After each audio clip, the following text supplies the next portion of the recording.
चलो लिखो यार, एक कंजर्वेटिव फील्ड की जो पोटेंशियल एनर्जी दी हुई है वो दे रखी है अपने को U equals to A upon r square minus B upon r के बराबर। पोटेंशियल एनर्जी कंजर्वेटिव फील्ड के लिए डिफाइन होगा, लिखो A and B are positive constant, A and B are positive constant and r is the distance from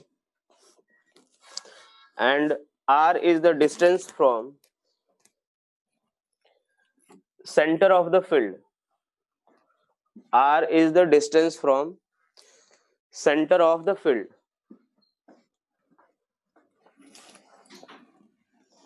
चलो calculate करो, find the value of r where the particle will find the value of r where the particle will be in equilibrium.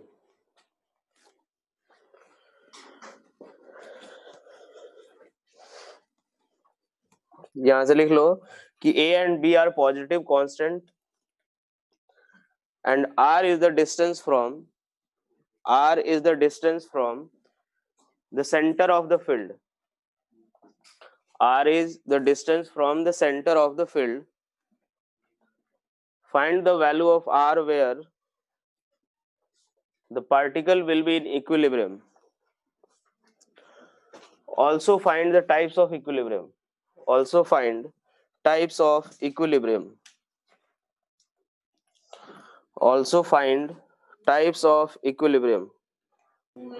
सही है, types of equilibrium देख लो। A/2B आ रहा है, कितना answer आ रहा है? इधर किसी का A/2B आ रहा है, 2A/B आ रहा है, सही है। और इक्विलिब्रियम कैसा आ रहा है?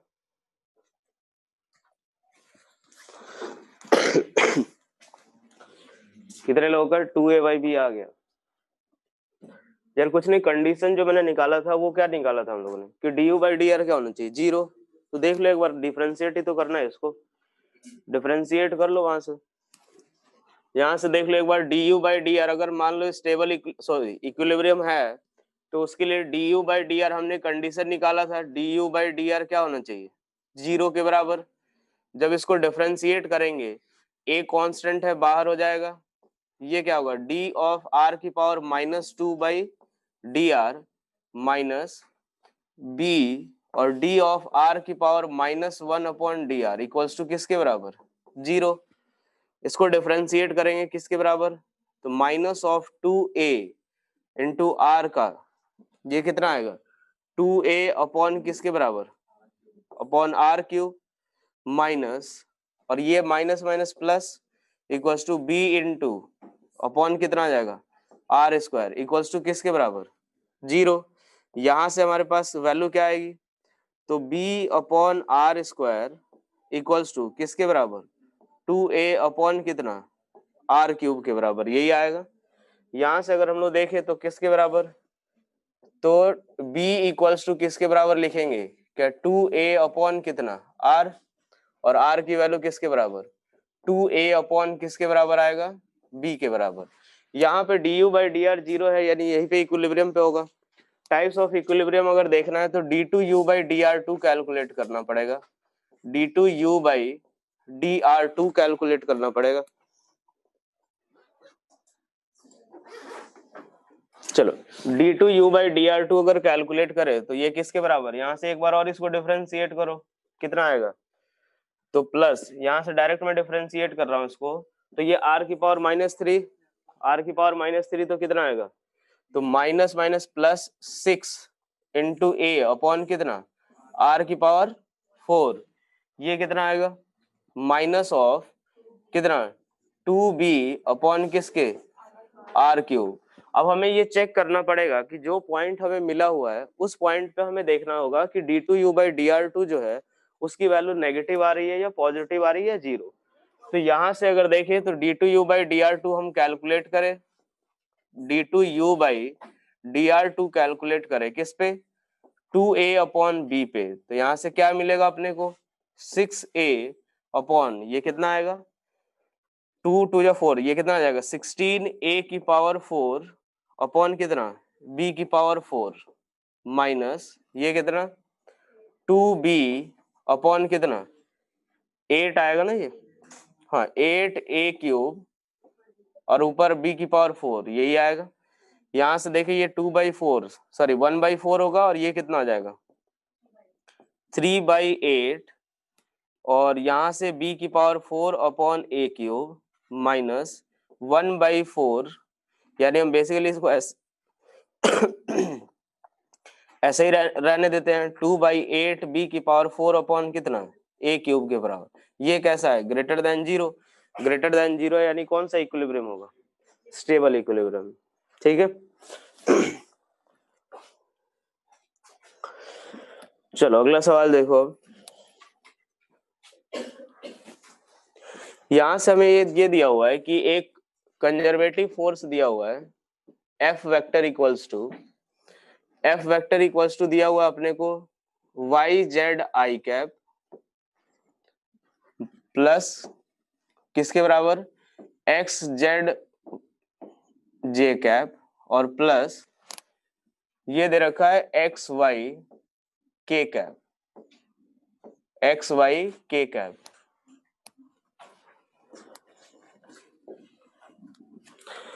जो फोर्स वेक्टर दिया हुआ है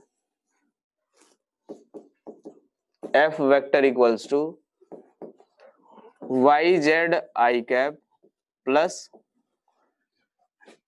XZ K कैप और प्लस सॉरी J कैप और प्लस दे रखा है XY K कैप। हमें निकालना है फाइंड पोटेंशियल एनर्जी। ठीक है एक मिनट बैक कर देता हूँ। Find potential energy at point 2,2,2। Find potential energy at 2,2,2 origin पे नहीं ऐसा कुछ। एक मिनट फाइंड एक मिनट नहीं जीरो जो लेना है ना पोटेंशियल एनर्जी जीरो वो 2,2,2 पे लेना है।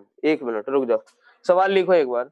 Find potential energy as a function of find potential energy as a function of सवाल एक बार लिख लो दोबारा। Find potential energy as a function of XYZ at XYZ if zero potential energy is taken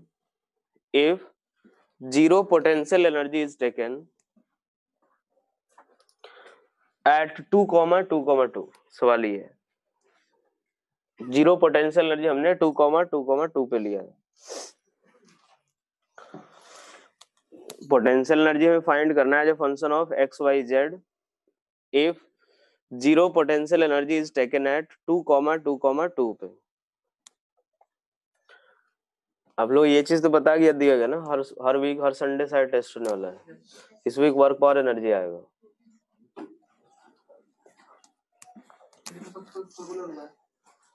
इस हफ्ते सर्कुलर हुआ है क्या दे रखा है वर्क पावर एनर्जी दिया हुआ है ना। हाँ अच्छा चलो देखो यार एक बार यहां से अगर हम लोग देखें तो Fx इक्वल्स टू क्या लिख सकते हैं Fx इक्वल्स टू क्या minus of del you by del x लिख सकते हैं। हाँ है ना। अब डेल यू Fx की वैल्यू किसके बराबर है Fx इक्वल्स टू कितना है y इंटू जेड के बराबर। हाँ ना। तो यहां से अगर देखें तो del you by del x की वैल्यू किसके बराबर है del you by del x क्या minus of y into z के बराबर है। हाँ ना। एफ एक्स इक्वल्स टू हमें क्या दिया हुआ है minus of del you by del x होता है। इसकी वैल्यू वाई जेड है तो del you by del x कितना माइनस ऑफ वाई जेड। थोड़ा ये ऑब्जर्व करने की जरूरत है इसमें।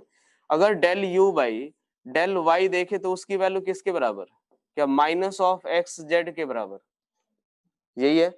और del y by sorry del you by del z देखे तो वो किसके बराबर होगा माइनस ऑफ एक्स वाई के बराबर। तो अब एक बात सोचो, ये अब जब डिफरेंशिएशन आप देख रहे हो, जो पार्शियल डिफरेंशिएशन, क्या यहाँ से हम लोग u इक्वल्स टू ऐसा लिख सकते हैं क्या कि u equals to minus of x Y z, हाँ है ना? ये जरा ऑब्जर्व करो कि अगर एक बार सोचो यहाँ से x के रेस्पेक्ट में जब डिफरेंशिएट किया हमने, तो यहाँ पे एक्स वाई जेड होगा, तभी तो del you by del x कितना वो 1 आया होगा, और वाई जेड क्या होंगे, कांस्टेंट, तो बाहर आ गया होगा, हाँ है ना? वैसे ही अगर del you by del x, अगर ये del you by del y देखे तो यहाँ पे y गायब है, तो उसमें y रहा होगा, इसीलिए क्या होगा, x और z बचा हुआ है। तो u की वैल्यू क्या होगी, x minus of x Y z plus c के बराबर, हाँ है ना? ये c क्यों लिया हम लोगों ने, क्योंकि यहाँ पे जो जीरो पोटेंशियल एनर्जी लिया गया है वो कहाँ पे लिया गया है? जो जी की बुकलेट रखी हुई है ले जाना, कुछ लोग कह रहे नहीं मिली है, मिल गई सबको? नहीं मिली तो ले जाना। तो देखो जीरो पोटेंशियल एनर्जी कहाँ पे लिया गया है, दूसरे किसी एक इन जनरल पॉइंट पे लिया हमने।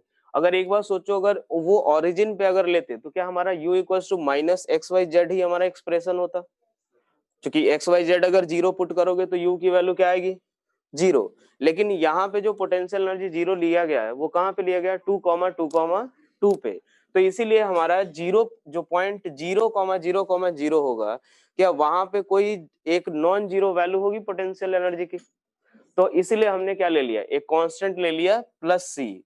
अब यहाँ से इसकी वैल्यू कैसे कैलकुलेट करेंगे, तो u इक्वल्स टू जीरो है एट कहाँ पे, 2,2,2 पे, ठीक है भाई? तो यहाँ से देखो u equals to zero equals to -8 plus c के बराबर, यानी c की वैल्यू किसके बराबर, 8, यानी u की जो वैल्यू आएगी वो किसके बराबर, तो minus of x Y z plus कितना, 8, यही हमारा आंसर होगा।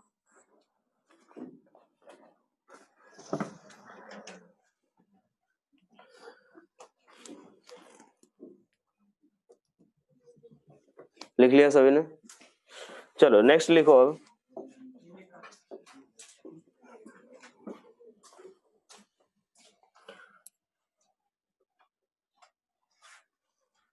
नेक्स्ट लिखो ग्रेविटेशनल पोटेंशियल एनर्जी।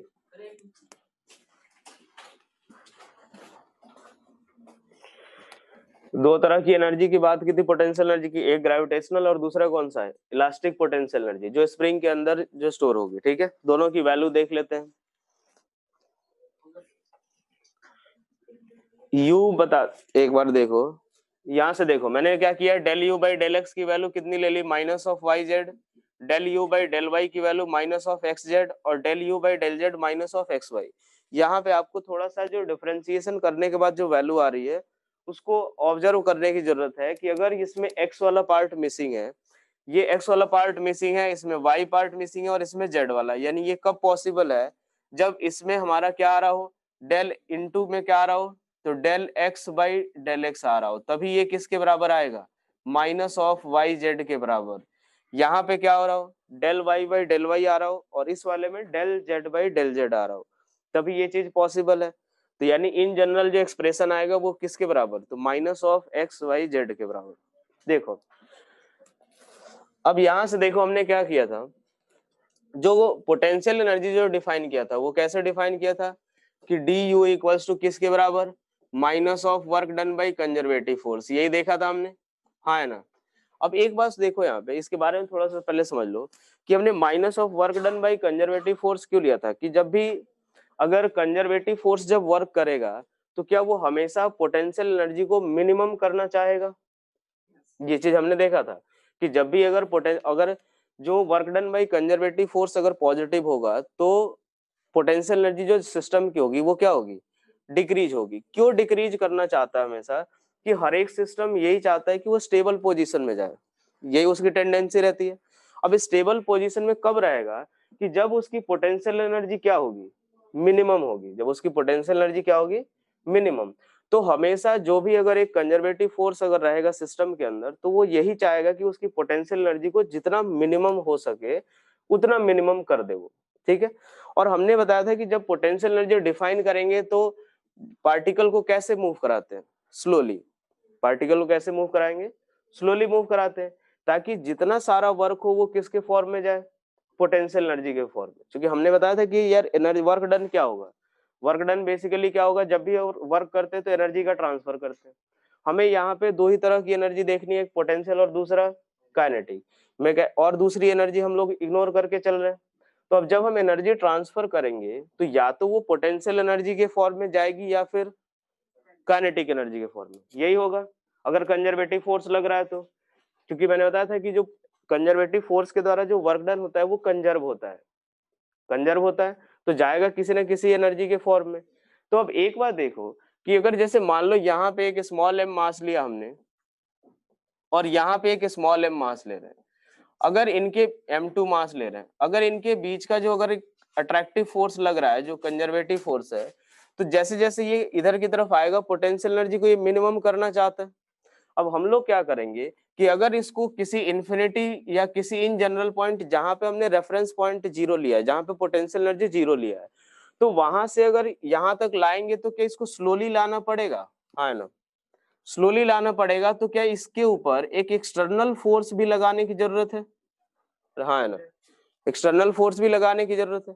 तो अब एक बात देखो, जो इस केस में जो वर्क डन आएगा जो भी कंजर्वेटिव फोर्स होगा वो पोटेंशियल एनर्जी के किसके होगा, जो अगर एक बार सोचो कि यहां से अगर हम लोग देखेंगे तो जो भी वर्क डन जैसे जैसे इधर की तरफ वर्क होगा ये एक्सटर्नल फोर्स के द्वारा, यहां से अगर देखें तो work done by conservative force plus work done by external force.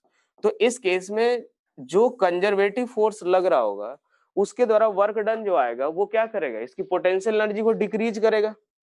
यहाँ पे work done by conservative force कैसा है, पॉजिटिव रहा है ना, और पोटेंशियल एनर्जी क्या हो रही है, डिक्रीज। अब एक बात सोचो कि कंजर्वेटिव फोर्स के द्वारा वर्क डन कैसा है भाई, पॉजिटिव, और चेंज इन पोटेंशियल एनर्जी कैसा है, नेगेटिव, हाँ है ना, चेंज इन पोटेंशियल एनर्जी कैसा है, नेगेटिव। तो क्या ये दोनों एक दूसरे के नेगेटिव हुए क्या? तो इसीलिए जो मैथमेटिकली डिफाइन करते हैं वो work done by conservative force क्या लिखते हैं, माइनस ऑफ डेल्टा यू लिख लो, या फिर डी यू इक्वल टू क्या लिख लेते हैं, minus of work done by conservative force. Clear? अब एक बात देखो, तो जो अब ग्रेविटेशनल फोर्स की बात करेंगे हम लोग, सॉरी ग्रेविटेशनल पोटेंशियल एनर्जी की, तो इस केस में यहाँ पे अगर हमने रेफरेंस पॉइंट 0 ले लिया, यानी u की वैल्यू यहाँ पे हम लोग 0 ले रहे हैं, ठीक है। अब एक बार देखो यहाँ पे एक स्मॉल एम मास है, ये स्मॉल एम मास है, यहाँ से अगर किसी h हाइट के ऊपर है तो इसकी पोटेंशियल एनर्जी मान लो यहाँ से लेकर के हम यहाँ तक इसको मूव करा रहे हैं, तो जो चेंज इन पोटेंशियल एनर्जी लिखेंगे वो किसके बराबर, मान लो ये पॉइंट ए ले लिया और ये पॉइंट ले लिया हमने बी, तो डेल्टा यू इक्वल टू कितना, work done by conservative force, जो कि यहाँ पे क्या है work done by m g, और वो किसके बराबर होगा, तो minus of M into ji into H के बराबर।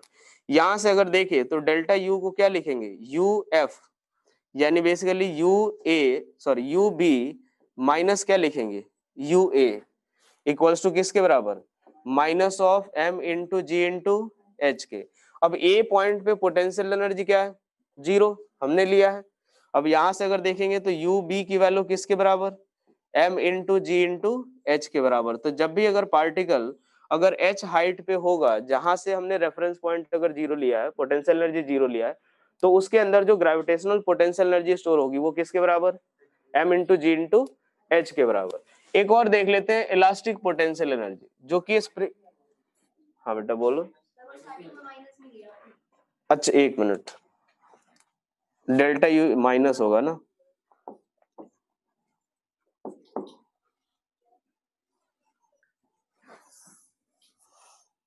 Minus of minus M G H के बराबर यही आएगा, प्लस ये भी प्लस, ठीक है, यू भी minus of work done by conservative होगा। अब यहां से देखो इलास्टिक पोटेंशियल एनर्जी की अगर बात करें तो स्प्रिंग के केस में अगर हम लोग देखें कि मान लो ये इनिशियली कितना कंप्रेस्ड है, ये इसकी नेचुरल लेंथ ले लेते हैं, ये इसकी नेचुरल लेंथ है,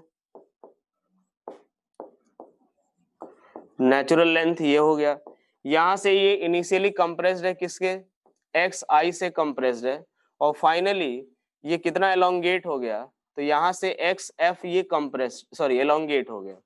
तो यहाँ से अगर हम लोग देखें तो डेल्टा यू इक्वल्स टू क्या लिखेंगे, क्या minus of work done by conservative force, minus of work done by conservative force. एक बात बताओ, स्प्रिंग फोर्स के द्वारा वर्क डन क्या लिखते हैं, स्प्रिंग फोर्स के द्वारा वर्क डन 1/2 क्या लिखते हैं इसको, 1/2 के कितना एक्स इनिशियल स्क्वायर माइनस कितना, एक्स फाइनल स्क्वायर, यही लिखते हैं। अब यहां से अगर देखें तो इसको क्या लिखेंगे, यू एफ माइनस कितना, यू वाई, यानी डेल्टा यू अगर फिर से देखें तो डेल्टा यू इक्वल टू क्या आएगा बेसिकली, तो 1/2 के into x final square minus कितना, एक्स इनिशियल स्क्वायर, यही आएगा। अब अगर मान लेते हैं कि इफ एक्स इनिशियल जो हो वो जीरो हो, इफ एक्स इनिशियल क्या हो, जीरो, यानी स्प्रिंग उस केस में किस स्टेट में रहेगा, नेचुरल लेंथ पे, तो क्या उसके अंदर कोई डिफॉर्मेशन नहीं, तो क्या पोटेंशियल एनर्जी हम जीरो मान सकते हैं, हाँ है ना, potential energy zero, you initial zero, तो यू एफ जो आएगा वो किसके बराबर, तो 1/2 एक्स एफ किसके बराबर, एक्स एफ की वैल्यू अगर हम लोग ले लेते हैं एक्स के बराबर, तो यहां से पोटेंशियल एनर्जी कितनी आएगी, हाफ के इंटू एक्स स्क्वायर के बराबर, क्लियर। तो जो स्प्रिंग के अंदर पोटेंशियल एनर्जी स्टोर होगी वो हाफ के X square, gravitational potential energy कितनी, mgh।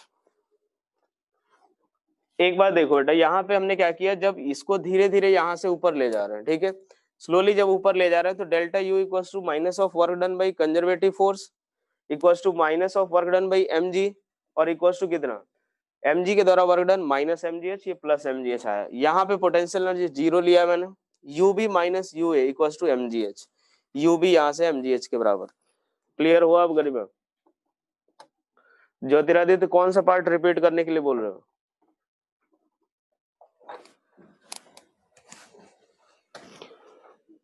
Minus x Y z plus c कैसे आया था, चलो ये पहले 1 मिनट ये लिख लेने दो पहले।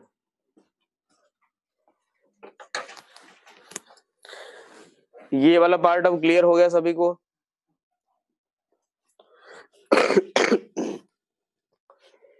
ये दोनों में आप लोग डिफरेंस जरूर याद रखना है कि जो work done by spring force आता है तो वो कितना, हाफ के x initial square minus final square, और जो डेल्टा यू आएगा वो कितना, x final square minus x initial square.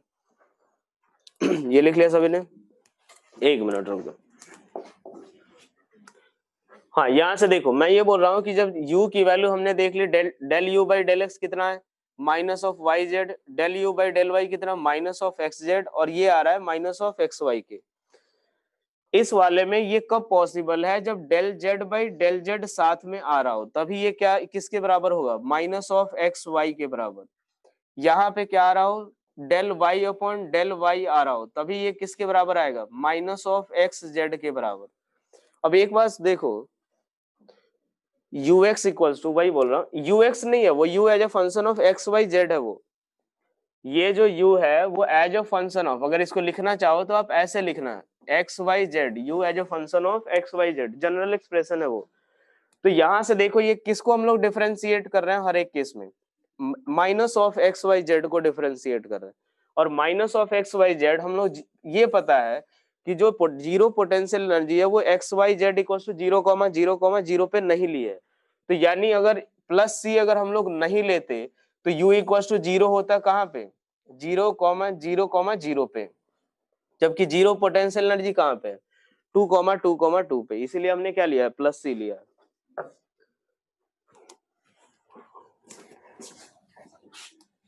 Spring वाले केस में देखो, जैसे इनिशियल हमने ले लिया कंप्रेशन एक्स आई, फाइनल एलोंगेशन ले लिया एक्स एफ के बराबर, डेल्टा यू जो आएगा वो किसके बराबर होता है, minus of work done by conservative force के, और यू एफ माइनस यू आई किसके बराबर, ये हमने वर्क डन निकाल रखा है, माइनस साइन से मल्टीप्लाई किया, ये आ गया 1/2 के x f square minus x i square. अगर इनिशियल कंप्रेशन या एलोंगेशन अगर जीरो है तो वहां पे पोटेंशियल एनर्जी जीरो लेते हैं, तो फाइनल एनर्जी जो आएगी एक्स एलोंगेशन हो या कंप्रेशन, दोनों केस में हाफ के एक्स स्क्वायर के बराबर। नहीं, अगर देखो आपको जब भी अगर ऐसा दिया हुआ रहेगा ना, जैसे पिछले वाले केस में जो del you by del x, अगर एक्सप्रेशन आपको ऐसा ही दिया जाएगा जिससे कि आपको पता चल सके, ऐसा एकदम से अजीब नहीं दे दिया जाएगा, ठीक है। चलो अब यहां से देखो, नेक्स्ट हेडिंग डालो काइनेटिक एनर्जी, नेक्स्ट हेडिंग डालो काइनेटिक एनर्जी।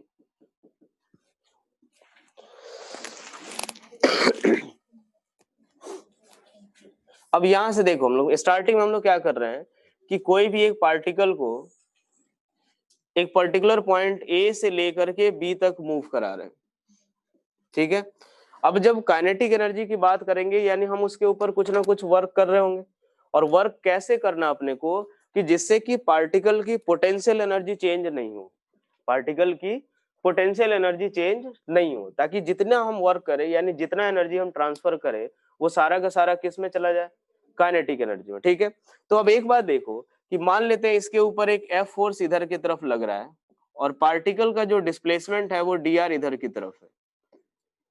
यहां से अगर हम लोग dw वर्क डन देखें इनिशियली, अब एक बात सोचो, हम लोग ये ले रहे हैं पोटेंशियल एनर्जी चेंज नहीं हो रहा है, इनिशियली पार्टिकल जो है वो रेस्ट पे है, यानी यहाँ पे वेलोसिटी किसके बराबर, जीरो। यहाँ पे वेलोसिटी किसके बराबर है, जीरो। और अगर मान लो A से B तक ले जाने के बाद इसके पास वेलोसिटी आ गई अगर v, वेलोसिटी कितनी आ गई, v वेलोसिटी अगर आ गई, तो अब एक बात सोचो कि ये सारा का सारा जो वर्क, जो एनर्जी आई होगी वो किसके कारण आई होगी, हमारे वर्क डन के कारण। सारी की सारी जो एनर्जी आई होगी वो किसके कारण आई होगी, हमारे वर्क डन के कारण। अगर उसके पास वेलोसिटी है तो उसके पास काइनेटिक एनर्जी है, तो हमने जो भी एनर्जी इसको प्रोवाइड किया, सॉरी जो भी वर्क किया, उससे क्या मिला, इसको काइनेटिक एनर्जी मिला। तो यहां से हम लोग लिख सकते हैं कि dw equals to integration of f dot D R के बराबर, यही आएगा। f डॉट डी आर, अगर एक बार सोचो, क्या f को मैं ये लिख सकता हूँ m इंटू कितना dv वेक्टर बाई dt, ऐसा लिख सकता हूँ, डॉट डी आर वेक्टर, ये लिख सकते हैं। अब एक बात सोचो, dr और dv के बीच का एंगल कितना, dr वेक्टर और dv वेक्टर के बीच का एंगल कितना, जीरो। अरे यार वही होता है ना, v equals to dr vector by dt, velocity का डायरेक्शन किधर की तरफ, dr वेक्टर की तरफ, तो दोनों की वेलोसिटी किधर, सेम, सॉरी सेम डायरेक्शन में दोनों का डायरेक्शन, तो थीटा इक्वल्स टू क्या हो गया, जीरो। तो मैं यहां से क्या लिखूंगा, m इंटू dv इंटू कितना dr बाई dt, ऐसा लिख सकते हैं हम लोग। यहां से अगर देखिए तो dw इक्वल्स टू जो आएगा, dw इक्वल्स टू किसके बराबर, तो integration of m into D R by D T को क्या हम v लिख सकते हैं, तो D R by D T v लिख दिया इंटू डी वी। यहाँ पे जो पार्टिकल की इनिशियल वेलोसिटी जीरो, उस समय वर्क डन जीरो, और जब पार्टिकल की वेलोसिटी v हो गई तो उस समय वर्क डन कितना आया, w के बराबर। तो फाइनली w इक्वल्स टू किसके बराबर आएगा, तो m into we square by two, यही आएगा, यानी बेसिकली क्या आ रहा है, हाफ m वी स्क्वायर। अब हम ये जो वेलोसिटी के कारण जो इसके पास जो एनर्जी आ रही है, वही एनर्जी को हम क्या बोलते हैं, काइनेटिक एनर्जी, और जितना हमने वर्क किया वही इसके अंदर क्या होगी, काइनेटिक एनर्जी। तो फाइनली एक्सप्रेशन जो आएगा, काइनेटिक एनर्जी इक्वल्स टू किसके बराबर, हाफ m वी स्क्वायर के बराबर। अगर इसको वेक्टर फॉर्म में लिखना हो, वेक्टर फॉर्म में लिखेंगे तो काइनेटिक एनर्जी इक्वल्स टू क्या आएगा, 1/2 m into V dot V vector के बराबर। यहां से देखो a डॉट ए किसके बराबर होता है, ए स्क्वायर, ए डॉट ए जो होता है ए स्क्वायर के बराबर ही तो होता है। यहां से अगर देखें तो किसके बराबर, a डॉट ए की बात करें तो दोनों के बीच का एंगल कितना, जीरो। यहां से कितना a इंटू कितना cos 0 डिग्री, तो ये बेसिकली जो वी स्क्वायर आता है, अगर उसको वेक्टर फॉर्म में लिखा हो तो वो कैसे लिखेंगे, 1/2 m इंटू कितना v डॉट v के बराबर। चलो अब एक बार देखो, मोमेंटम p इक्वल्स टू हम क्या लिखते हैं, m into V, p equals to हम क्या लिखते हैं, m इंटू वी। तो काइनेटिक एनर्जी के साथ अगर रिलेशन देखें तो क्या होता है, 1/2 m इंटू वी स्क्वायर। अगर मैं इसको मल्टीप्लाई कर दूं, m अपॉन m से मल्टीप्लाई कर दूं, तो ये कितना आएगा, क्या इसको लिख सकते हैं, p स्क्वायर बाई 2m के बराबर, हाँ है ना। Kinetic energy k equals to कितना, p स्क्वायर बाई 2m, या p लिख लो स्क्वायर रूट ऑफ कितना 2k m के बराबर। काइनेटिक एनर्जी ये भी एक तरह की एनर्जी है, कैसा होगा, स्केलर क्वांटिटी, ऐसा यूनिट क्या होगी, जूल। mv स्क्वायर होते पर स्पेशल केस में, किस केस में mv स्क्वायर होता है बताओ पहले, किस केस में काइनेटिक एनर्जी mv स्क्वायर होता है, हाँ तो वहां अभी कहाँ चलेगा बेटा, अभी उसमें थोड़ी डील करना अपने को अभी।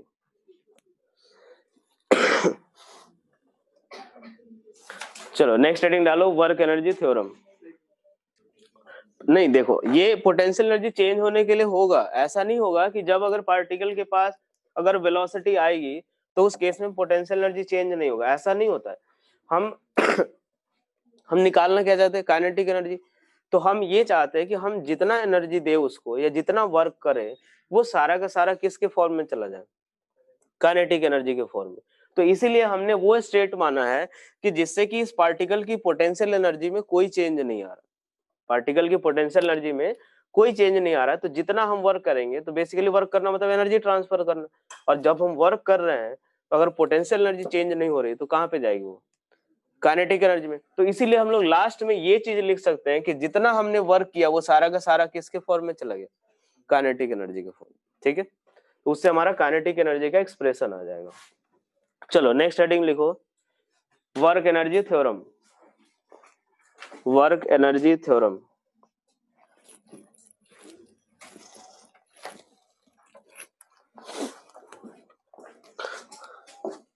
अब यहां से देखो, इस केस में भी हम लोग क्या कर रहे हैं, जो हमारा जो प्रूफ रहेगा वो लगभग इसी के जैसा रहेगा, लेकिन इस केस में अब हम लोग ये कंसीडर नहीं कर रहे। एक काम करो, काइनेटिक एनर्जी वाले में एक पॉइंट लिख लो, here the particle is moved, here the particle is moved from A to B, here the particle is moved from A to B such that its potential energy doesn't change, such that its potential energy doesn't change. So all work done will go in form of, so all work done will go in form of, will go in form of kinetic energy. हाँ, इसमें conservative हो या non conservative हो उससे कोई फर्क नहीं पड़ेगा, will go in form of kinetic energy. अब देखो यार, अब इस केस में हमारा जो डिफरेंस क्या है कि हम एक इन जनरल केस कंसिडर करेंगे जहां पे पार्टिकल की वेलोसिटी भी चेंज हो सकती है और हो सकता है कि पार्टिकल की जो पोटेंशियल एनर्जी है वो भी चेंज हो रहा हो। ठीक है, यहाँ पे हम लोग अब काइनेटिक एनर्जी की बात नहीं करेंगे। और इस केस में बहुत सारे फोर्सेज अगर लग रहे हो पार्टिकल के ऊपर, मान लो कि यहाँ से अगर देखे कि पार्टिकल को ए से लेकर के बी तक ही मूव करा रहे हैं, लेकिन इस पे बहुत सारे फोर्सेज अगर लग रहे हो, बहुत सारे फोर्सेज में क्या क्या हो सकता है, तो हो सकता है कि यहाँ पे एक कंजर्वेटिव फोर्स लग रहा हो, फिर एक नॉन कंजर्वेटिव फोर्स लग रहा हो, उसके अलावा वर्क डन कोई इंटरनल फोर्स भी लग रहा हो या एक्सटर्नल फोर्स भी लग रहा हो, और इसके अलावा अगर देखो तो क्या, अगर दूसरे फ्रेम की बात करें तो एक सूडो फोर्स भी लग सकता है, एक सूडो फोर्स भी लग सकता है। इन सब के द्वारा जो वर्क डन होता है, ये वर्क एनर्जी थ्योरम क्या बताएगा कि ये किसके बराबर होगा, तो चेंज इन काइनेटिक एनर्जी के बराबर, यानी final kinetic energy minus initial kinetic energy. अब इस केस में पार्टिकल के ऊपर बहुत सारे फोर्सेज लग रहे हैं, अगर कंजर्वेटिव फोर्स लग रहा है तो क्या उससे उसकी पोटेंशियल एनर्जी चेंज होगी, अगर काइनेटिक कंजर्वेटिव लग रहा है तो उससे उसकी पोटेंशियल एनर्जी चेंज होगी। हो सकता है नॉन कंजर्वेटिव फोर्स हो तो कुछ लॉस वगैरह भी होगा, इंटरनल एक्सटर्नल, और जितने भी सारे फोर्सेज लग रहे हो वो सारे फोर्सेज इस पार्टिकल के ऊपर लग रहे हैं। और उस केस में मान लेते हैं कि एफ नेट जो आ रहा है वो कुछ इस डायरेक्शन में आ रहा है, एफ नेट इस डायरेक्शन में आ रहा है। यहां से पार्टिकल का डिस्प्लेसमेंट कितना हो गया, ये डी आर वेक्टर इधर की तरफ। पार्टिकल की इनिशियल वेलोसिटी मान लो भाई कितना, v1, और जब यहाँ पे पहुंचा तो पार्टिकल की फाइनल वेलोसिटी किसके बराबर, v2 के बराबर। अब एक बात देखते हैं कि यहाँ से हम लोग जो net force net work done लिखेंगे तो क्या यहाँ से F net dot D R vector लिख सकते हैं क्या। स्टार्टिंग में देखो हमने ये चीज लिखा हुआ था कि अगर एक पार्टिकल के ऊपर बहुत सारे फोर्सेज लग रहे हो तो जो वर्क डन आएगा वो किसके बराबर, F net vector dot D R vector. अब यहां से देखें एफ नेट वेक्टर अगर हम लोग देखें तो वो किसके बराबर लिखेंगे, फिर से इसको लिख सकते हैं M into D V vector by D T, M into D V vector by D T, और डी आर को क्या वी डी टी लिख सकते हैं, डी आर को क्या वी डी टी लिख सकते हैं, हाँ ना। एफ नेट जो आता है वो किसके बराबर, M into D V vector by D T, और डी आर वेक्टर जो आएगा वो किसके बराबर, V vector into D T. तो बेसिकली यहां से फिर से वी और डीवी के बीच का एंगल कितना, 0। तो यहां से हम क्या लिखेंगे कि net work done equals to किसके बराबर, तो वो कितना आएगा, m into V D V. अब यहाँ पे जो वेलोसिटी की लिमिट है वो कहाँ से कहाँ तक, v1 से लेकर के कहाँ तक, v2 तक। तो जो नेट वर्क डन आएगा वो किसके बराबर, तो 1/2 m into V two square minus कितना 1/2 m इंटू किसके बराबर v1 स्क्वायर के। और यही किसके बराबर होगा, तो नेट वर्क डन किसके बराबर, क्या लिखेंगे, फाइनल काइनेटिक एनर्जी माइनस कितना इनिशियल काइनेटिक एनर्जी। तो जो भी अगर एक कोई भी सिस्टम हो, इसके ऊपर जो नेट अगर वर्क डन अगर देखे तो वो किसके बराबर होता है, final kinetic energy minus initial kinetic energy. अब एक बात देखो, ये जो लॉ है वो यूनिवर्सली एप्लीकेबल है, ठीक है। ये जो लॉ है अपने पास कहीं पे भी गलत प्रूफ नहीं होता है, ध्यान रखना। ये हमारा तभी एप्लीकेबल होगा, मतलब यूज करने पे इसको ज्यादा फायदा इससे तब होता है जब फोर्स अजीब अलग अलग तरीके से वेरिएबल हो। फोर्स का जो वेरिएशन है वो अगर हमें ढंग से पता नहीं हो कि फोर्स किस इक्वेशन के थ्रू वेरी कर रहा है, वहां पे ये सारे इक्वेशन जो रहेंगे कि उसके द्वारा वर्क डन हम कैलकुलेट करेंगे और सबको किसके बराबर कर देंगे, तो फाइनल काइनेटिक एनर्जी माइनस किसके, इनिशियल काइनेटिक एनर्जी के। तो ये एक बार लिख लो इसके बारे में कि this theorem is universally applicable,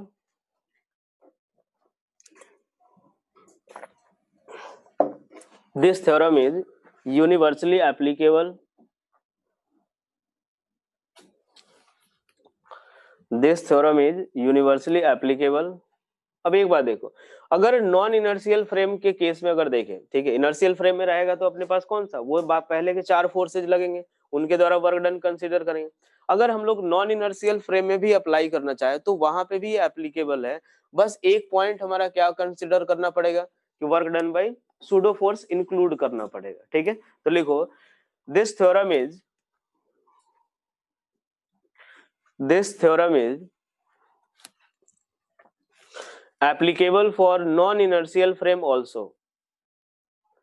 This theorem is applicable for non-inertial frame also. But we will have to add, but we will have to include, लिख लो, but we will have to include work done by pseudo force. But we will have to include work done by pseudo force. Work done by pseudo force. बेटा third equation of motion हम direct यहाँ पे apply नहीं कर सकते क्योंकि जो net force का डायरेक्शन है अगर हो सकता है वो वेरी कर रहा हो। नेट फोर्स हम लोग इन जनरल केस लेकर के चल रहे हैं, हो सकता है फोर्स वेरिएबल हो हमारा। अगर फोर्स वेरिएबल हो उस केस में हम लोग डायरेक्ट वी स्क्वायर बराबर यू स्क्वायर प्लस 2s नहीं अप्लाई कर सकते, ठीक है। चलो अब इसके बाद देखो नेक्स्ट सेटिंग डालो, conservation of mechanical energy, conservation of mechanical energy. अगर एक बात देखो कि ये एनर्जी कब कंजर्व रहेगी, जब उस कोई भी सिस्टम जो है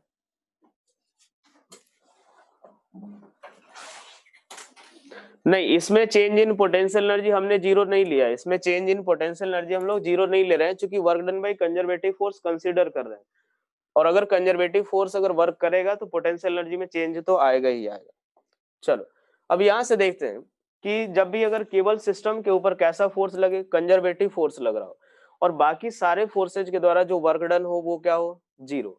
जैसे मान लो अपने पास केवल mg फोर्स लग रहा हो या स्प्रिंग फोर्स लग रहा हो और कोई दूसरा फोर्स नहीं लग रहा हो, उस केस में हम वर्क एनर्जी थ्योरम से क्या लिख सकते हैं कि from work energy theorem work done by conservative force equals to final kinetic energy minus initial kinetic energy लिख सकते हैं। कब, if work done by all other forces equals to zero, work done by all other forces, अगर और भी जो भी सारे फोर्सेज है उनके द्वारा वर्क डन क्या हो, जीरो हो, तो हम वर्क एनर्जी थ्योरम से ये लिख सकते हैं कि work done by conservative force क्या होगा, zero, sorry final kinetic energy minus initial. जो कंजर्वेटिव फोर्स के द्वारा वर्क डन होगा क्या, माइनस ऑफ डेल्टा यू, ये लिखते हैं इक्वल्स टू किसके बराबर, फाइनल काइनेटिक एनर्जी माइनस कितना इनिशियल। यहां से हम क्या लिखेंगे, minus of u f minus u i equals to कितना, final minus initial kinetic energy. यहां से हम लोग क्या लिख सकते हैं, u i minus of u f equals to k f minus कितना के आई। फाइनली अगर इसको इधर ले आए तो क्या आएगा, यू आई प्लस के आई इक्वल्स टू किसके बराबर, यूएफ प्लस के एफ के बराबर। ये जो हुआ क्या हमारी इनिशियल मैकेनिकल एनर्जी, और ये जो हुआ ये हमारी कौन सी, फाइनल मैकेनिकल एनर्जी। तो यही होगा कि जब भी अगर एक सिस्टम के ऊपर केवल कंजर्वेटिव फोर्स लग रहा हो तो हमारी जो सिस्टम की जो मैकेनिकल एनर्जी होगी वो क्या होगी, कंजर्व रहेगी। अब देखो एक चीज, जो सवाल करने को, अब जो भी सवाल करेंगे हम लोग, तो चाहो तो आप वर्क एनर्जी थ्योरम से सारे सवाल कर सकते हो, ठीक है। वर्क एनर्जी थ्योरम चाहे जो भी सवाल हो सारे में लगा सकते हो, या ये अगर इससे करना हो तो ये तभी करना जब उस सिस्टम के ऊपर कैसा फोर्स लग रहा हो, केवल कंजर्वेटिव, ठीक है। कि आपने इनिशियल एनर्जी लिख दी, काइनेटिक एनर्जी लिख दी, और फाइनल और फाइनल पोटेंशियल और काइनेटिक एनर्जी लिख दी, ठीक है। लिखो अब सवाल लिखो अब इसके ऊपर, ये लिख लिया सभी ने। यहां से देखो, यहां पे एक स्प्रिंग है, ये नेचुरल लेंथ पे है, यहाँ पे एक स्मॉल एम मास है जो कि v नॉट वेलोसिटी से आ रहा है, ठीक है। इसका स्प्रिंग कांस्टेंट k दे रखा है। पहला सवाल है हमें मैक्सिमम कंप्रेशन निकालना है, मैक्सिमम कंप्रेशन, और सेकंड पार्ट में हमें निकालना है work done by spring force, work done by spring force. पहले एक बार बताओ कि यहाँ पे हम conservation of mechanical energy apply कर सकते हैं, क्या हम यहाँ पे conservation of mechanical energy apply कर सकते हैं, कर सकते हैं। कौन सा फोर्स लग रहा है, केवल सवाल जब भी आया ना सबसे पहले आपको ये डिसाइड करना है कि कौन कौन सा फोर्स लग रहा है जिसका वर्क करना पड़े, जिसका वर्क जो है वो नॉन जीरो है। ध्यान से देख लेना कौन कौन सा फोर्स लग रहा है सिस्टम के अंदर, उसका वर्क डन हम लोग लिखना सीख चुके हैं। और वर्क डन इक्वल्स टू बस यही करना है, फाइनल काइनेटिक एनर्जी माइनस क्या, इनिशियल काइनेटिक एनर्जी। अब एक बात देखो यहाँ पे, अगर इसको हम सॉल्व करें तो जो फाइनल केस होगा, फाइनल जो कंडीशन होगी उस पे क्या होगा कि यहाँ पे जब स्प्रिंग जो होगा ये कंप्रेस्ड होगा, ये ऐसा कंप्रेस्ड होगा। सपोज ये नेचुरल लेंथ है, यहाँ से x इसका कंप्रेशन हो गया, ठीक है। हम लोग ये चाहते हैं कि सबसे पहले हमारा काम यही होगा कि कौन कौन सा फोर्स लग रहा है जो वर्क कर रहा है, सबसे पहले ये डिसाइड करना है इस पे कौन सा फोर्स वर्क कर रहा है, इस पे कौन कौन सा फोर्स लग रहा है जो कि वर्क करेगा, स्प्रिंग फोर्स। लगने के लिए mg और नॉर्मल भी लग रहा है लेकिन उनके द्वारा वर्क डन यहाँ पे जीरो है। पहले आप लोग ये डिसाइड कर लेना, ठीक है। उसके बाद देखो कि फाइनल कंडीशन क्या होगी कि ये जो ब्लॉक है वो कुछ x कंप्रेशन आएगा, और जब फाइनल मैक्सिमम कंप्रेशन होगा तो वेलोसिटी क्या, जीरो के बराबर। जब मैक्सिमम कंप्रेशन होगा तो वेलोसिटी क्या होगी, जीरो। अब एक बार देखो, वर्क एनर्जी थ्योरम अप्लाई करो, work done by spring force equals to किसके बराबर, final kinetic energy minus initial kinetic energy. Work done by spring force क्या होगा, 1/2 k into X initial square minus x final square, ठीक है। Sign का आप लोग ध्यान रखना, इसलिए प्रॉपर फॉर्मूला जो है वही यूज करना अपने को। फाइनल काइनेटिक एनर्जी क्या मैं जीरो लिख दूं, इनिशियल काइनेटिक एनर्जी सिस्टम की बताओ कितनी, हाफ एम वी स्क्वायर। इसके अंदर कोई भी ये काइनेटिक एनर्जी होगी नहीं तो कितना, 1/2 m इंटू कितना, वी स्क्वायर, कितना वी नॉट दिया ना तो वी नॉट स्क्वायर।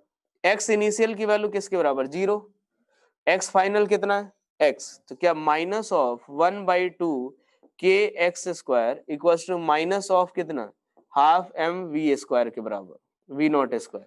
यहां से x की वैल्यू किसके बराबर, तो x इक्वल टू कितना आ रहा है, M we not square upon कितना, k का स्क्वायर रूट। क्या क्लियर हुआ ये चीज। अगर एक बार देखो, अगर मैं इसी को, अगर क्या यहाँ पे एनर्जी कंजर्व कर सकता हूँ, एनर्जी कंजर्वेशन लगा सकते हैं क्योंकि कौन सा एक स्प्रिंग फोर्स लग रहा है। तो चलो यार इसके लिए अगर देखें तो यू आई, पहले एक काम करते हैं, पॉइंट मैं डिसाइड कर लेता हूँ, ये ए और इसको मैं लिख देता हूँ बी।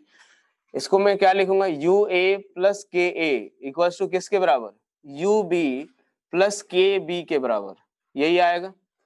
यहां से देखो इनिशियल पोटेंशियल एनर्जी कितनी है, जीरो, चूंकि स्प्रिंग में कोई भी एलोंगेशन या कंप्रेशन नहीं है, plus kinetic energy half M we not square equals to U B की वैल्यू, यू बी हाफ के एक्स स्क्वायर, यही आएगा। फाइनल जो पोटेंशियल एनर्जी कितनी, हाफ के X square plus final kinetic energy 0। बस देखो क्या वही एक्सप्रेशन आ रहा है, x इक्वल टू कितना, square root of M we not square by K बराबर। चलो अब सेकंड पार्ट अगर देखें तो उस केस में work done by spring force किसके बराबर आएगा, हाफ एम वी स्क्वायर के। Work done by spring force, हाँ work done by spring force equals to कितना, final kinetic energy minus initial kinetic energy equals to final 0, initial कितना minus half M we not square. Answer क्या आएगा, -1/2 M we not square. क्या दोनों theorem apply करने आ गए। अब इसी में कंजर्वेशन ऑफ मैकेनिकल एनर्जी का वही स्टेटमेंट हो जाएगा कि energy can neither be created nor be destroyed, यही चीज होगा। या दूसरा स्टेटमेंट यही होगा कि ये लिख लो वो चीज कि if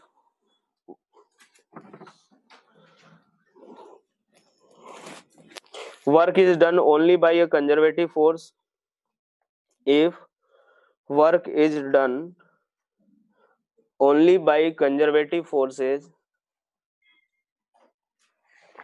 on a system, then mechanical energy of the system will be conserved. Mechanical energy of the system will be conserved.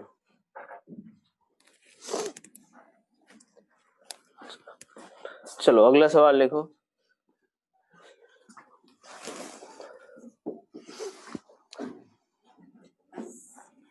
सब हमेशा यही काम है, सबसे पहले कौन कौन सा फोर्स लग रहा है वो डिसाइड करना, उसके द्वारा वर्क डन लिख लो, final minus initial kinetic energy. ये मान लो यहाँ से 1.5 मीटर की हाइट से हमने एक स्मॉल एम मास रिलीज किया, ठीक है भाई। ये जो हमारा पार्ट है वो रफ है और यहाँ पे म्यू की वैल्यू जो दे रखी है वो 0.2, ये जो डिस्टेंस है वो 3 मीटर के बराबर। हमें ये निकालना है। एक मिनट बेटा, सवाल लिख लो पहले फिर बैक कर देते। यहाँ पे लिखो फाइंड द पोजीशन फ्रॉम, ये पॉइंट को ए ले लो, ये पॉइंट को बी ले लो। Find position from point A, find position from point A where block will stop, where block will stop। सवाल लिख लिया सभी ने।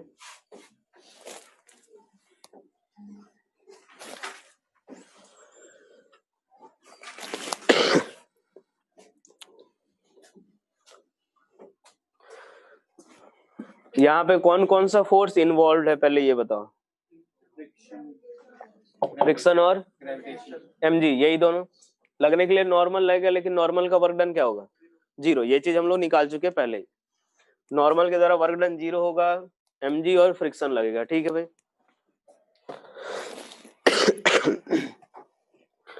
अब यहाँ पे देखो यार, पहले इसका मोशन देखते हैं हम लोग। ये होगा क्या, पहले इधर देखो, अब एक बार मोशन इसका पूरा पहले ऑब्जर्व करते हैं। ये स्मॉल एम मास जैसे ही आप रिलीज करोगे यहाँ पे कुछ वेलोसिटी से आएगा, है ना। हर एक इंटरमीडिएट स्टेप की भी जरूरत नहीं है, हमें बस इनिशियल और फाइनल स्टेट की जरूरत है बस, ठीक है। अब एक बार देखो कि ये स्मॉल एम मास यहाँ पे आएगा, कुछ वेलोसिटी v से आएगा। अब इसके बाद ये मान लिया v1, यहाँ से जैसे इधर की तरफ जाएगा क्या वेलोसिटी डिक्रीज होनी शुरू होगी। क्यों, क्योंकि फ्रिक्शन वर्क करेगा, फ्रिक्शन वर्क करेगा, एनर्जी का लॉस होगा, वो एनर्जी डिक्रीज होगी, ठीक है। अब एक बार देखो क्या यहाँ तक पहुंचेगा, उसके बाद ये हो सकता है ऊपर भी जाए, होने के लिए 0, ये रुक यहाँ भी सकता है लेकिन हमें नहीं पता है। हो सकता है कि यहाँ से ऊपर जाए कुछ यहाँ तक, या सेम हाइट तक जाएगा। क्या सेम हाइट तक जाएगा, नहीं जाएगा, सेम हाइट तक नहीं जाएगा, ये यहाँ तक जाएगा कुछ, ठीक है। अब यहाँ तक जाएगा क्यों, क्योंकि यहाँ पे इसकी वेलोसिटी जो है वो इससे कम है, यहाँ पे v2 है, इससे कम है, ठीक है भाई। अब एक बात देखो कि ये v2 से ऊपर चढ़ना शुरू किया, यहाँ तक कुछ इस पर्टिकुलर हाइट तक पहुंचा, फिर से वापस आएगा, कितनी वेलोसिटी, v3 या v2, v2, क्योंकि एनर्जी वहां पे कौन सा वर्क कर रहा है, कौन सा फोर्स वर्क कर रहा है, mg। फिर जैसे ही इधर की तरफ आना शुरू हुआ, हो सकता है कि बीच में ही रुक जाए, या हो सकता है कि ऊपर जाए फिर आकर के फिर कहीं रुके, ऐसा हो सकता है। लोग मान लेते हैं कि ये टोटल, अब एक बार देखो हम लोग ये लिख लेते हैं, फाइनल वेलोसिटी कितनी होगी, 0, फाइनल वेलोसिटी 0, फाइनल वेलोसिटी 0 के बराबर, ठीक है भाई। यहां से अगर हम लोग देखें तो कौन कौन वर्क कर रहा है, तो work done by mg plus work done by friction equals to final kinetic energy minus initial kinetic energy. क्या फाइनल काइनेटिक एनर्जी 0 और इनिशियल किसके बराबर? 0। अरे इनिशियल यही स्टेट है ना भाई, इनिशियल स्टेट ये है, तो इनिशियल स्टेट ये है तो इनिशियल भी कितनी? 0, ये भी फाइनल भी 0। 1.5 सही है बेटा, सही है। अब एक बात देखो, जब ये नीचे आकर के रुकेगा, क्या ये पॉसिबिलिटी है कि कहीं इधर या फिर इधर रुक जाए? इसकी पॉसिबिलिटी है? नहीं है, पॉसिबिलिटी नहीं है, क्योंकि ये स्मूथ सरफेस है। तो अब एक बात देखो, ये रुकेगा कहीं इधर ही, तो mg के द्वारा वर्क डन कितना? mg के द्वारा वर्क डन कितना? अरे mg इंटू 1.5, अरे हाँ है ना, फाइनली तो आके इधर ही रुकेगा, तो वर्टिकल डिस्प्लेसमेंट देख लो कितना, m इंटू जी इंटू किसके बराबर? 1.5। ठीक है, अगर मान लो कि ये कितना दूर जाएगा, चाहे अब इधर से इधर की तरफ जाए, क्या work done by friction minus of mu m टू एम जी इंटू x1 के बराबर? काइनेटिक फ्रिक्शन वर्क डन हमेशा नेगेटिव, काइनेटिक फ्रिक्शन के द्वारा वर्क डन हमेशा नेगेटिव। यहां से देखो, इधर से इधर जाएगा माइनस म्यू एम जी x1, जब इधर से इधर आएगा तो फिर minus of mu into M G into x2 कुछ। तो हम अगर मान लेते हैं कि टोटल इस वाले पाथ पे कितना चला, वो x चला, कितना? x, तो टोटल वर्क डन कितना फ्रिक्शन के द्वारा? क्या minus of mu into M G into X के बराबर? ये टोटल इस वाले पाथ पे कितना चला है उसकी वैल्यू है, इक्वल्स टू कितना? 0। यहां से देखो मास से m कैंसिल, x की वैल्यू किसके बराबर? 1.5 अपॉन कितना? अपॉन म्यू, यानी कितने? 0.2 के बराबर, यानी कितना आ रहा है? 7.5 मीटर। मतलब इस वाले पाथ पे वो कितना चला है टोटल? 7.5। यानी हुआ क्या है कि पहले 3 गया हुआ है, फिर 3 आया है, और फिर फाइनली 1.5 गया हुआ है। क्या समझ आया सभी को? पहले 3 गया, फिर 3 वापस आया, और फिर 1.5 पे जाकर के रुका है। यानी पार्टिकल विल स्टॉप या block will stop, block will stop at 1.5 meter from A। चलो अगला सवाल लिखो।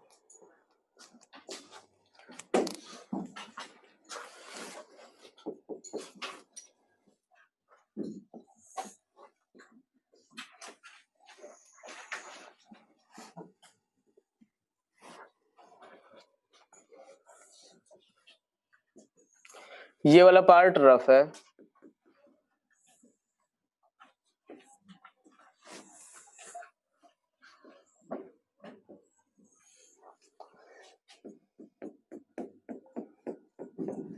और यहाँ पे म्यू की वैल्यू दे रखी है 0.6।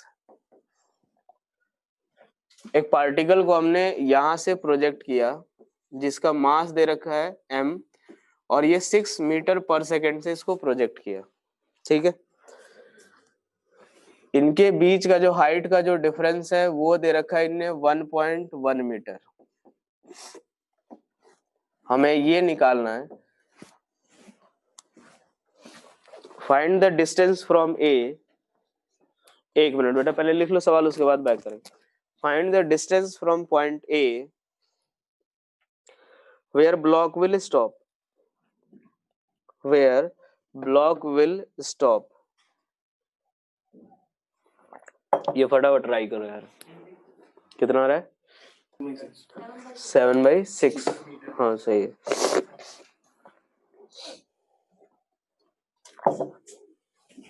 सही है, 1.167 है।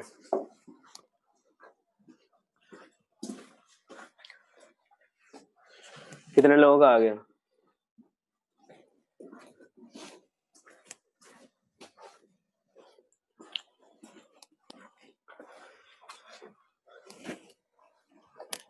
यहां से देख लो इसमें कौन कौन वर्क करेगा। पहले एक बात बताओ, जब ये पहले इसका मोशन एक बार देखे तो पहले यहां से लेकर के यहां तक आएगा, इसके बाद फ्रिक्शन वर्क करना शुरू करेगा। ठीक है, तो मान लेते हैं कि यहां से कितनी दूर जा करके रुका, ये x डिस्टेंस पे, ये स्मॉल m मास है। अब एक बात देखो कि यहां से लेकर के जब यहां तक पहुंचेगा तो कौन वर्क कर रहा होगा? mg। ऊपर जा रहा है ना, वर्टिकल डिस्प्लेसमेंट हो रहा है, यहां से लेके यहां तक आएगा तो कौन वर्क करेगा, mg। तो एक तो mg वर्क कर रहा होगा, यानी work done by mg plus, अब यहां से लेकर के अगर इधर की तरफ जाएगा तो फ्रिक्शन वर्क करेगा, उसके बाद mg या नॉर्मल वर्क नहीं करेगा। तो क्या लिखेंगे, work done by friction equals to final kinetic energy minus initial kinetic energy. mg के द्वारा वर्क डन, तो वर्टिकल डिस्प्लेसमेंट कितना, minus of m into ji into कितना 1.1 प्लस, सॉरी, फ्रिक्शन के द्वारा वर्क डन कितना आएगा, नेगेटिव। जब वो उधर की तरफ जा रहा है x, तो कितना आएगा, minus of mu M G into कितना x equals to final kinetic energy 0 minus half m into कितना 6 का स्क्वायर। इसको सॉल्व करने पे कितना आ रहा है x, 7/6 मीटर। m सारा कैंसिल आउट हो जाएगा, बस इसके बाद सॉल्व कर लेंगे। हाँ बिल्कुल mg वर्क करेगा, यहाँ से जितना mg इस वाले पार्ट में नीचे आने में वर्क करेगा उतना ही ये फिर नेगेटिव वर्क करेगा। तो वर्टिकल डिस्प्लेसमेंट अगर 0 हो गया तो वर्क डन बाई जो mg होगा वो क्या आएगा, नेगेटिव होगा, सॉरी 0 आ जाएगा। तो इस वाले पार्ट में कोई वर्क नहीं होगा, इस वाले पार्ट में बस वर्क होगा तो यहाँ से लेकर के यहाँ तक के वर्टिकल डिस्प्लेसमेंट। चलो अगला सवाल लिखो।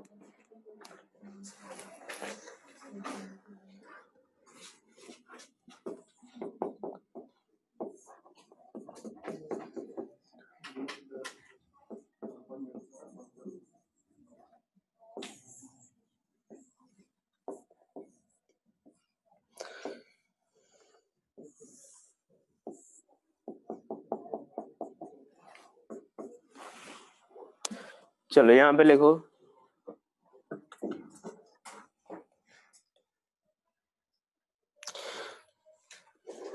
Find maximum elongation, find maximum elongation in the spring. और जो स्प्रिंग है वो अभी स्टार्टिंग में नेचुरल लेंथ पे है, अभी स्टार्टिंग में जो स्प्रिंग है वो नेचुरल लेंथ से वहां से रिलीज किया आपने।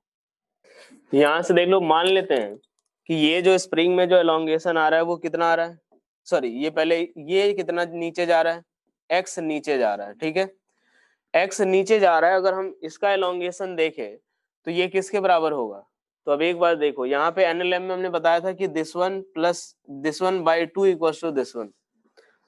तो यहाँ से क्या लिखेंगे, x, और ये तो फिक्स्ड है तो प्लस 0/2 इक्वल्स टू जो स्प्रिंग का एलोंगेशन होगा, इसको हमने ले लिया x डैश, ये किसके बराबर, x डैश के बराबर। तो कितना आएगा, x इक्वल्स टू कितना आएगा 2x डैश के बराबर, यही आ रहा होगा। हमें x डैश की वैल्यू निकालनी है। अब जब मैक्सिमम एलोंगेशन होगा तो उस केस में जो ब्लॉक की वेलोसिटी क्या होगी, 0, ब्लॉक की वेलोसिटी क्या होगी 0, और इनिशियली भी कितना है 0। अब एक बात देखो कि यहां से अगर हम लोग देखें तो वर्क डन कौन करेगा, एक तो mg और दूसरा कौन वर्क करेगा, स्प्रिंग, इक्वल्स टू क्या फाइनल माइनस इनिशियल 0 के बराबर, फाइनल काइनेटिक एनर्जी भी 0 और इनिशियल भी 0। mg के द्वारा वर्क डन क्या mgx के बराबर, और स्प्रिंग के द्वारा वर्क डन क्या होता है हाफ के एक्स इनिशियल स्क्वायर यानी 0 square minus x final square यानी x dash square equals to कितना 0। यहाँ से x की जगह पे क्या लिखोगे 2x डैश, तो 2mgx डैश इक्वल्स टू कितना आएगा 1/2 k into x dash square. यहाँ से x डैश की वैल्यू किसके बराबर 4mg अपॉन कितना k के बराबर। लिख लिया सभी ने।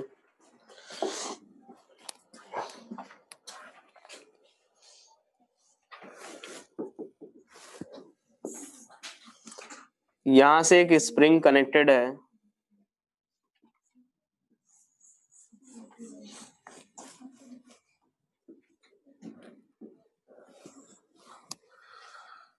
ये एक रिंग है और रिंग का मास दे रखा है 10 kg के बराबर, और इसकी k की वैल्यू दे रखी है 100 न्यूटन पर मीटर। ये है 3 मीटर, ये है 4 मीटर, ठीक है, ये पॉइंट फिक्स्ड है। इस पॉइंट को ए ले लो, इस पॉइंट को बी। चलो लिखो सवाल। फाइनल काइनेटिक एनर्जी 0 क्यों ली थी? एक बात देखो यहाँ पे, ये कब तक नीचे जाएगा? जब तक कि इसकी वेलोसिटी 0 ना हो जाए। अगर वेलोसिटी नॉन जीरो है तब तो नीचे जाता ही रहेगा, तो तभी तक जाएगा जब तक उसकी वेलोसिटी क्या हो जाए, 0 नहीं हो जाए। तो फाइनल कितना हो जाएगा? 0 के बराबर। यहां से देखो, हाँ इसमें लिखो natural length of the spring is, mass 10 kg है, natural length of the spring is 4 metre. Find velocity of the ring, find velocity of the ring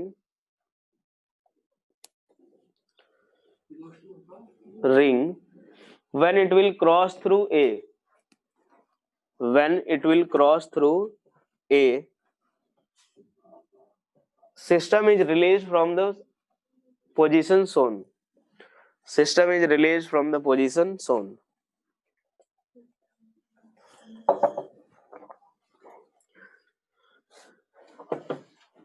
एक बार देखो गरिमा क्या इसमें दिक्कत आ रही है। देखो एक बार, हमने मान लिया इसको x एलोंगेशन, x नीचे जा रहा है, ये x डैश जा रहा होगा। तो एनएलएम में मैंने बताया था कि x प्लस 0/2 इक्वल्स टू x डैश होगा। तो यहाँ से x की वैल्यू निकल गई। ये अगर नीचे x जा रहा है तो mg के द्वारा वर्क डन कितना, mg x, और इसके द्वारा वर्क डन हाफ के x initial square minus x final square. वहां से x डैश की वैल्यू निकाल ली।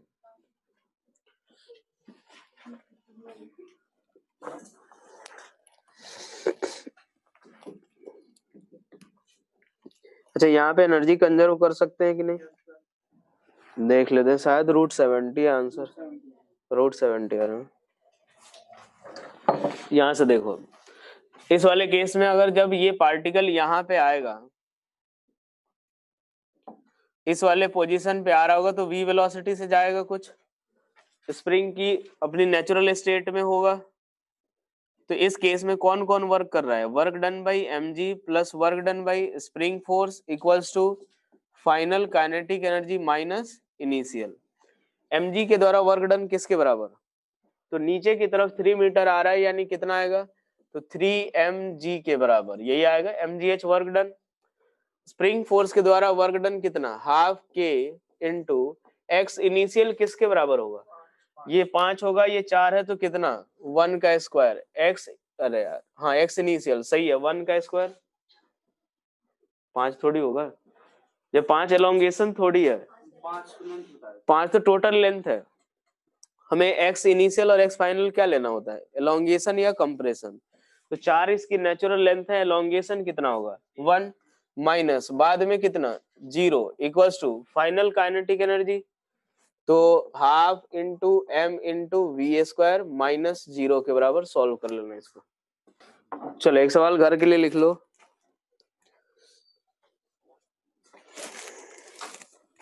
बेटा ये तो दे तो रखा है 4 मीटर ये वाली,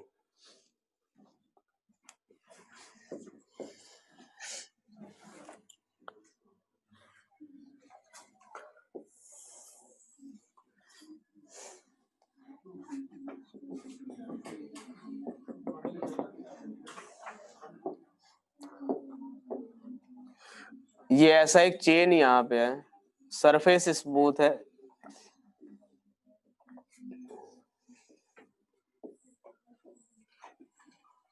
ऐसा एक चेन है,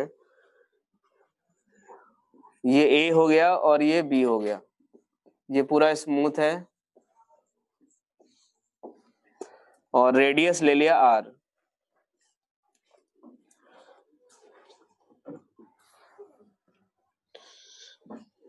सवाल लिखो।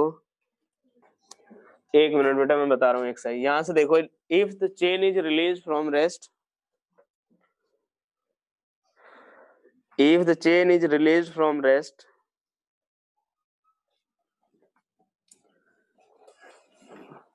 find the velocity, यही ऐसे लिख लो, find work done, find work done when chain, sorry, when B end will reach at end A, when B and will reach at end A। और एक और सवाल लिखो, बस 2 मिनट रुको।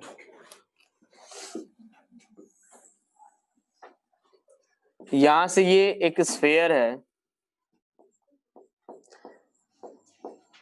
है, वो a एक्सेलरेशन से जा रहा है इधर की तरफ, और यहाँ पे एक स्मॉल m मास का ब्लॉक हमने रिलीज किया। ठीक है, ये स्फेयर है, रेडियस ले लो r के बराबर। हमें ये निकालना है, ये टॉप मोस्ट पॉइंट से रिलीज किया हमने।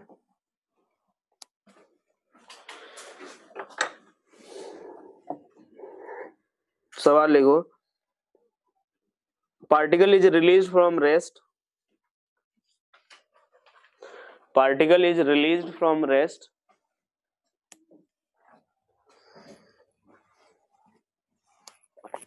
find its velocity